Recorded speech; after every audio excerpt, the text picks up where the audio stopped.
Hello. Okay, Miss Ma'am.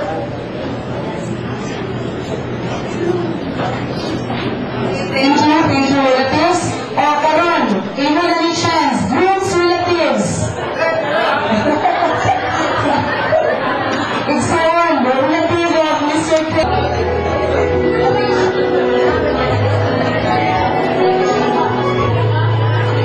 Hindi ba na mga pil? Hello. Okay, Miss Ma'am.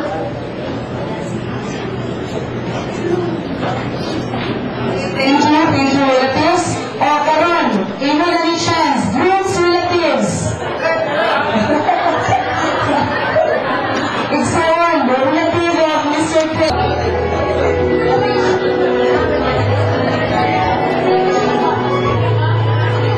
Hindi ba na mga pil? Hello. Okay, Miss Ma'am.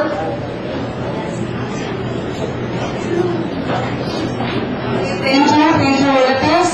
Karon, ino na ni chance, groups relatives. It's one, the relative of Mr.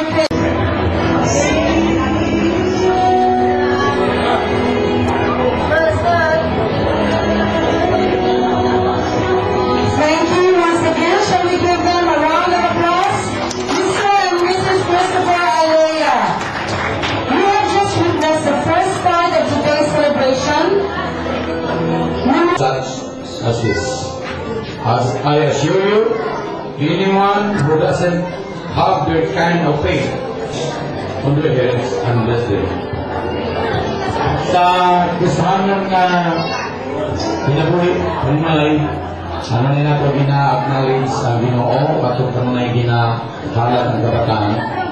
Ang baptism kung bunyag o baptism para lamang sa di ko man sila makahalat sa nagagalingon para lamang na siya sa lunay pag-tuo diha sa Ginoo.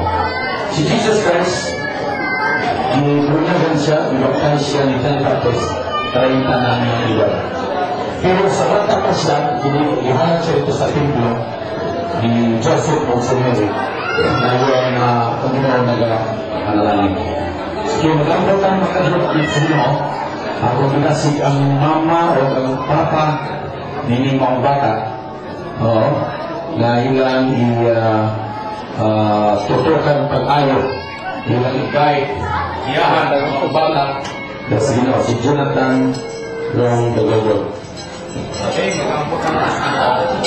Labing kamahalan niya Diyos, kamahalan ng mga langit ko, nagpasalamat kami Ginoo, ikaw maayo, ikaw nga pinasay ng Bishop, na Ginoo, kung tinagay mga hangin doon, gusto mo nagdagtigo, na kastalwala. Kaya nagpasalamat kami Lord, ni mga witnesses, ganitinin, ang inay, mga malinoy Ginoo God, ako yan po, mga mag-bless ka rin, magkakagalag ka, ito po, tingin ang lawag Ginoo God, may appeal sa ilang mga kasing-kasing, ini mga bata Lord, dinadang Lord Lord, kaya sila mga kinabuhi, o kabahin sila sa iyang pagtulong Ginoo, hantod ng Lord God, mag-tulong niya Diyos. Salamat naman, kabahin ang ginikanan, ang papa ni mama, ay sa kaalam sa pagmatutok ng mga bata, na siya magkapatulong Ginoo sa kasing-kasing ang mahloko ng kalimot, spirito ng mga perusanon, o punot Ginoo sa pagtaho ng lahat kalimo, upisa pa rin sa rin. Mula sa blessing, yung mga bata Ginoo, si Jonathan Lord Jesus, natulong Lord God sa ginikanan o sa community. O kapitata, o mga maayong mga butang, isa pamahin ka umaon, dihat sa iyong kinabuhi. Ang mag-pronounce ang blessing dihat kaniya ng mga bata in the name of Jesus. Nasa dalo kami ito, kung ikaw ang Diyos, mo panlangin, mo bendisyon, ano na siya yung maayo na pagmaon sa kinabuhi o mag-adagaya sa ating kinabuhi Diyos. Salamat Ginoo. Ang mga sa ihalad yung kalimo, kung ikaw mo tag-iya sa iyong kinabuhi, ikaw mo tag-iya sa iyong ginhawa. Lord, kung sa mahimong mga plano para kaniya, matuman kini Lord God. Ayaw tugot nga ang mga ginikanan, mahimong babaan, o mahimong Lord God nga Bukad sa maong nga magkatuyuan. Ang imo gawing pagduot may matuman sa maong nga baka binuga. Tungkol kay siya gihalad ni Naglawa, dihat kanimo.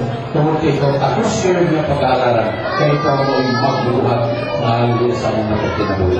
Ang mga pasalamatan, initrapo ng Ginoo, pinag-isapurihan sa ngalan ni Jesus, ang gihalad. Ugad, sinatang Rom, nagulog dihat kanimo Ginoo, tungkol kay ikaw nagiyani.